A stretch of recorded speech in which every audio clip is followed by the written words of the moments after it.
Hello everyone, welcome back to our channel. Already నేను short వీడియోలో అయితే గోబీ మంచూరియా మీకు చూపించాను కదా, జస్ట్ చేయడం. ఇప్పుడు ప్రాసెస్ తెలుసుకుందాం. అంతకుముందు మీకు కొన్ని టిప్స్ చెప్తానండి. ప్రతి వీడియోలోనూ కొన్ని టిప్స్ చెప్పాలని అయితే నేను అనుకున్నాను. ఈరోజు నేను ఏ విధంగా మీకు టిప్స్ చెప్పబోతున్నానో చూడండి. పచ్చిమిరపకాయలు ఉంటాయి కదండి, వాటిని మనకు ఎక్కువ రోజులు నిల్వ ఉండాలంటే ఇలా కాడలను తీసేసి బాగా క్లీన్గా పెట్టుకుందామండి. ఇలా కాడలు తీసేయడం వల్ల మనకు ఎక్కువ రోజులు నిల్వ ఉంటుంది. నెక్స్ట్ అయితే కరివేపాకు మనం మామూలుగా షాప్లో తెచ్చుకుంటాం కదండి, దాన్ని ఇలా ఈ విధంగా తీసుకుని వాటర్లో వేసుకోవాలి. కొంతమంది అలాగే డైరెక్ట్గా వేసేస్తారు, అలా వేయకూడదండి. ఎందుకు వేయకూడదు అనే దాన్ని మీకు ఇప్పుడు రిజల్ట్స్లో నేను చూపిస్తాను. అంటే దీని ఆకులని బాగా ఈ విధంగా కడిగేసుకోవాలి, లేకపోతే దాంట్లో ఉండే డస్ట్ అంతా మనం తింటామండి. కడిగిన తర్వాత దేన్నైనా కానీ యూజ్ చేసుకోవాలి. ఇప్పుడైతే చూడండి, ఈ ఆకుల్ని కడిగి నేను ఒక పక్క పెట్టుకుంటున్నాను. తర్వాత వాటర్లో అయితే ఎంత దుమ్ము ఉందో చూడండి ఒకసారి. ఎవరైనా అంటే అందరూ చేయరు, కొంతమంది చేస్తారు కదా, వాళ్ళ కోసం అయితే ఈ టిప్ యూజ్ అవుతుందని అనుకుంటున్నాను. ఇలా కడిగేసి మనము అంటే ఆయిల్ వేసేటప్పుడు చిటపటం అనకుండా ఉండాలంటే కొంతసేపుకు ముందుగానే కడిగేసి ఆరబెట్టుకున్నాం అనుకోండి, ఏం కాదు. చూసారా, నేనైతే ఈ విధంగా చేస్తున్నానండి. ఈ టిప్ కూడా కొంతమందికి యూజ్ అవుతుందని అనుకుని నేను వీడియో అయితే చేశానండి. మీకు నచ్చినట్లయితే నాకు కామెంట్ చేయండి. చూడండి ఎంత డస్ట్ అయితే ఉందో, యూజ్ఫుల్ అని అనుకుంటున్నానండి. ఓకేనా, సరే అండి. చూసారా ఎంత డస్ట్ అయితే ఉందో ఈ వాటర్లో, మీకు డైరెక్ట్గా చూపించాను. నేను ఒక క్లాత్ తీసుకుని అందులో దాని మీద ఇలా ఆరబెట్టుకున్నానండి. ఆరబెట్టేసి తర్వాత అయితే నెక్స్ట్ ఒక బాక్స్లో వేసుకుంటాను. ఈ విధంగా బాక్స్లు అంటే కరివేపాకు అలా మనం సపరేట్గా వస్తాయి, కానీ నేను లైన్ డేట్స్ బాక్సులు ఖాళీగా ఉన్నాయి కదా, వీటిలో వేసి ఫ్రిడ్జ్లో పెట్టేసుకుంటాను. పచ్చిమిర్చి, ఇలా కొత్తిమీర, కరివేపాకు అన్నీ కూడా నేను ఈ విధంగానే వేసుకుంటానండి. వేసేసి ఫ్రిడ్జ్లో పెట్టుకునేస్తాను.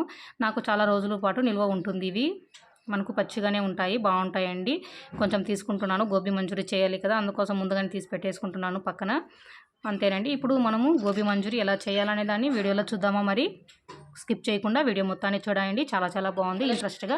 మీరు కూడా ఒకసారి ట్రై చేయొచ్చు. పిల్లల కోసం బాగా, స్నాక్స్ కోసం బాగా యూజ్ అవుతుంది. కాలీఫ్లవర్ అయితే ఈ విధంగా కట్ చేసుకున్నాను. మనకు ఏ సైజు కావాలో ఆ సైజు పూలని తీసుకుందాము. వాటర్ పెట్టుకున్నానండి స్టవ్ మీద. ఫుల్గా బాగా ఇలా సలసలా కాగినప్పుడు మాత్రమే ఈ ఫ్లవర్ని వేయాలి. ఈ కాలీఫ్లవర్ని వేసేసిన తర్వాత బాగా ఒక 50% ఉడకబెట్టేయండి, లేదా 70% కూడా ఉడకబెట్టుకోవచ్చు. మీకు ఎలా నచ్చితే అలా ఉడకబెట్టుకోండి. ఇలా ఉడకబెట్టుకున్న తర్వాత మళ్ళీ వేడి వాటర్ నుండి తీసుకునేస్తాము. ఈ విధంగా తీసి వేరొక గిన్నెలో వేసుకుంటున్నానండి. చూడండి ఎలా వేసుకుంటున్నానని. ఈ విధంగా వేసుకుంటున్నాను కదా, చూసేసారా. మళ్ళీ పెద్ద గిన్నెలో వేసుకుని అందులోకి ఫస్ట్ కార్న్ఫ్లోర్ ఉంటుంది కదా, దాన్ని తీసుకుందామండి ఈ గోబీ మంచూరి తయారు చేయడానికి. తర్వాత మైదా పిండి అదే కప్పుతో కప్పుల సహాయంతో మనం కొలతలతో అయినా తీసుకోవచ్చు, డైరెక్ట్గా అయినా తీసుకోవచ్చు అండి. చేసే అలవాటు ఉన్న వాళ్ళైతే. నేనైతే కొంచెం డైరెక్ట్గానే తీసుకుంటున్నానండి, ఎవరు కొలుచుకొని ఉండేవాళ్ళు అనేసి ఈ విధంగా చేసేసాను. కానీ నాకు పర్ఫెక్ట్గానే వచ్చాయి కదా. కారం పొడి 1 స్పూను, ఇంకా ఇది పెప్పర్ పౌడర్ అండి, సాల్టు 1 స్పూన్ వేసుకొని బాగా కలుపుకోవాలి. ఈ విధంగా ఫుల్గా కలిపేసిన తర్వాత అయితే చూడండి, ఈ విధంగా కలిపేసిన మొత్తం పిండి కలిసేలాగా ఆ గోబీ ఫ్లవర్కి కలిసిపోతుంది కదా, అప్పుడు వాటర్ వేసుకుంటూ కలపాలి. కొద్ది కొద్దిగా వేసుకొని కలుపుకోవచ్చు, లేదా డైరెక్ట్గా ఈ విధంగా కలుపుకోవచ్చు. కానీ ఇలా కాకుండా కొద్ది కొద్దిగా వేసి కలుపుకోవడమే మంచిది. చూడండి ఈ విధంగా అయితే నేనైతే కలుపుకున్నాను. ఆయిల్ అయితే హీట్ అయిపోయింది, పక్కన పెట్టుకున్నానండి. ఆయిల్ హీట్ అయిపోయింది కదా, ఆయిల్లో వేసుకుందాము. బయట మనము షాప్లో తినడానికన్నా ఇంట్లో ట్రై చేస్తే చాలా బాగుంటుందని నా ఒపీనియన్ అండి. చూసారా, ఈ విధంగా అయితే కొద్దిసేపు అది నానింది. ఓకే అండి, ఇప్పుడు వేసుకుంటాము. బాగా ఆయిల్ హీట్ అయిపోయింది కదా, ఇప్పుడు అన్నీ ఈ ఫ్లవర్ని బాగా ఇందులోకి ఈ విధంగా వేసుకుందాము. ఈ విధంగా మంట తక్కువ పెట్టుకొని వేసుకోవాలి. వేసుకున్న తర్వాత అండి, వేస్తేనే కలపకూడదు. ఇంకైతే దాన్ని నెక్స్ట్ ఇటు అటు కలుపుతూ ఈ విధంగా వేసుకున్నాను. ఇంకొక విషయం చెప్పడం మర్చిపోయినా, ఫుడ్ కలర్ అయితే నేను యాడ్ చేయలేదండి. మీకు నచ్చిన వాళ్ళు యాడ్ చేసుకోండి. ఫుడ్ కలర్ వేస్తే ఇంకా మనకి రెడ్ కలర్లో వస్తుంది. నేను ఫుడ్ కలర్ వేయకుండానే ఈ విధంగా అయితే వేయించుకున్నాను.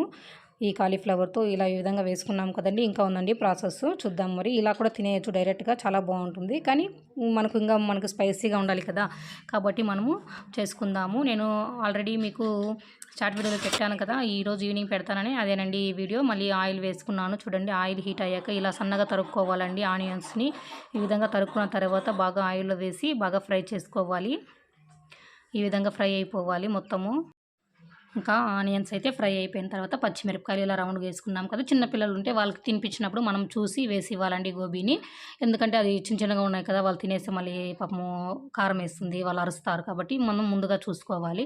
తర్వాత అల్లం ముక్కలు వేసుకోవాలి, బాగా పచ్చివాసన పోయేదాకా వేయించుకోవాలి. తర్వాత ఇలా టమాటో సాసు వేసుకుందామండి.